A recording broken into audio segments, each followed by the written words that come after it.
India गठबंधनની આજે મહત્વની બેઠક મળશે। બેઠકમાં 23 રાજકીય પાર્ટીઓ સામેલ થઈ શકે છે। ખડગે, રાહુલ ગાંધી, મમતા બેનર્જી પણ હાજર રહી શકે છે। અખિલેશ યાદવ સહિતના નેતા પણ હાજર રહે તેવી પણ શક્યતા છે। વિપક્ષી દળોને એકજૂટ કરવાના ઉદ્દેશથી આ બેઠક મળવાની છે। ડીએમકેએ બેઠકમાં હાજર રહેવાથી કર્યો છે ઇનકાર।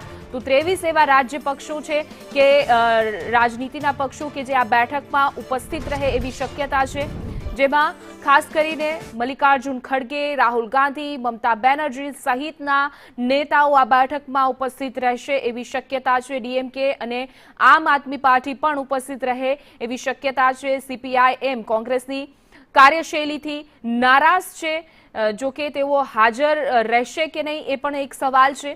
કેરળની ચૂંટણીમાં કોંગ્રેસના પ્રચાર સામે સીપીઆઈએમ નારાજ જે છે એ જોવા મળી હતી, જેના કારણે કોંગ્રેસ અને પાર્ટી વચ્ચે ઘણો ગજગરા જોવા મળી રહ્યો છે। ભાજપ સાથે ડીલના આક્ષેપને સીપીઆઈ એ ખોટા ગણાવ્યા છે। જો કે કેરળમાં જે ચૂંટણી હતી એ સમયનો કોંગ્રેસ અને સીપીઆઈ વચ્ચેનો આ મતભેદ જોવા મળી રહ્યો છે। કોંગ્રેસ પાસે સ્પષ્ટતા પણ માંગી હતી, જો કે આ બેઠકમાં તેઓ ઉપસ્થિત રહેશે તેમની પાર્ટી કે નહીં એ જોવાનું રહેશે।